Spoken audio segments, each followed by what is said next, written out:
Do you want to be Destiny's newest raid boss? Do you want to give people flashbacks to Call of Duty juggernauts? Well, do I have the thing for you. Heir Apparent just may be one of the best exotic heavies in the game, and today I'm going to show you why.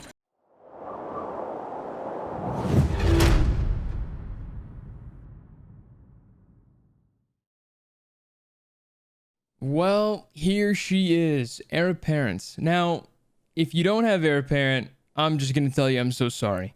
This gun dropped from the Guardian games that happened a few weeks from today. You got it through a quest, and then you can get the catalyst, and it was a whole thing. Listen, I'm just going to say I didn't personally get it. I totally whiffed here. I'm on admin's account, Administries. If you guys aren't following him, guys, I'm going to put his link in the bio. Please check him out. He is an absolute legend. Back to the gun. This thing is absolutely disgusting. Let's go through some of the perks. Intrinsic traits for this weapon is going to be heavy slug thrower. Now, holding the right click on the mouse is going to spin this weapon up. You are going to have to wind it up kind of like a Gatling gun before this shoots, just so you know. It's not quick on the draw, but once you get it going, you get the shield around you, and it shoots like crazy. The first perk we're going to look at is Armor of Colossus. Now, while at full health, spinning up this weapon protects you with an arc shield. Now, this is going to be the biggest thing about this exotic. It literally puts an arc shield around you, and you're a walking raid boss. If you haven't seen it in PvP yet, it is terrifying to go against. You're going to want to pair that with a catalyst. Now, what this does is it increases the arc shield's durability and partially reloads the magazine if it is destroyed. So it really becomes useful if someone on the other team does have an arc weapon or decides to shoot at you together and break the shield. We're going to go over and show you guys exactly what it takes to break the shield, but it's definitely something you're going to want if you haven't gotten it yet. Now, when we're talking a non-arc sniper, it's not going to do too much. With the shield up full, it's only going to take about half the shield. Now, this is so detrimental to the enemy that it's going to want to make him just give up and jump off the edge right then and there. Let's say the same enemy comes back for round 2. This time he wants to shoot you twice. He slides in, he hits you 2 times. Guess what? Shield is still up, and he's going to die. Same frustrated Guardian wants to bring out the Fatebringer, wants to go, hey, I can take this guy down all by myself with my little 140. Let me reload real quick as my shield goes back. Tries to unload another whole clip. Doesn't work. Gets deleted. And that's just how it goes. Now let's talk shotguns for a second. If a Guardian gets ballsy enough to come at you point blank with 2 shotgun shots, well, that's going to take away the shield.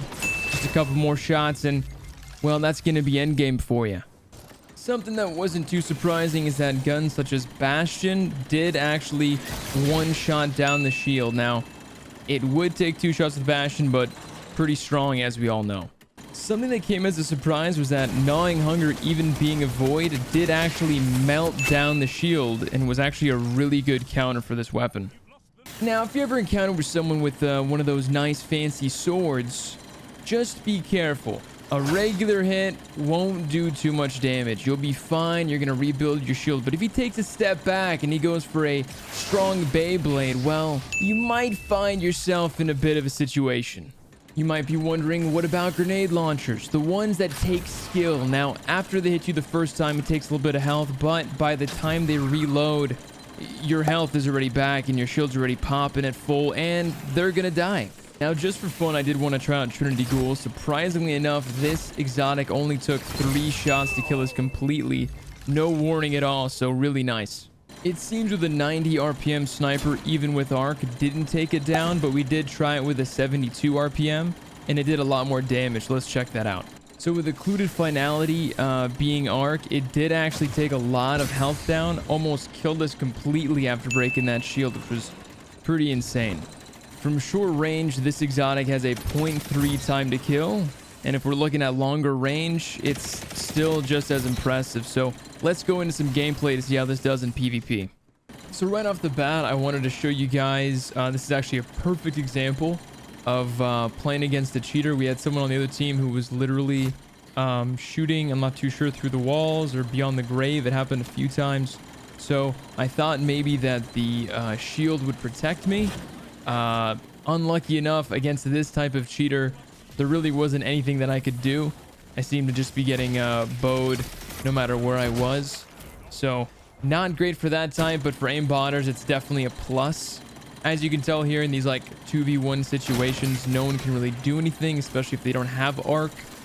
So I really try to use this shield to my advantage as much as I can, even taking down the shield. Last guy ended up being, I'm pretty sure, was the cheater. I'm pretty sure I died right after this. So no matter what I did, I ended up dying. But, you know, against an aimbotter, this will be great. Against this type of cheater, well, good luck.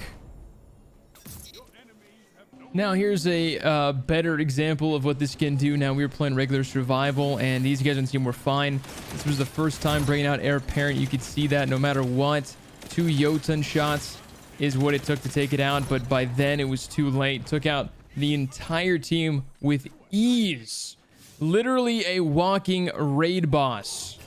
Now, what was funny about this team was that after the second time, I think it was after this time that I took Heir Apparent and started walking around, they actually started camping heavy.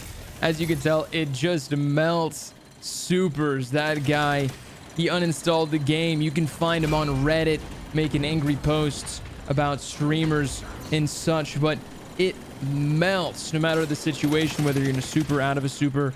It's very, very situational in the sense that you can walk into any situation and just be completely shielded. So after this round that happened with Heir Apparent, they did actually camp heavy. They made sure that I did not pick up heavy again. That's how detrimental it was. And I'm gonna be honest, guys, I don't blame them.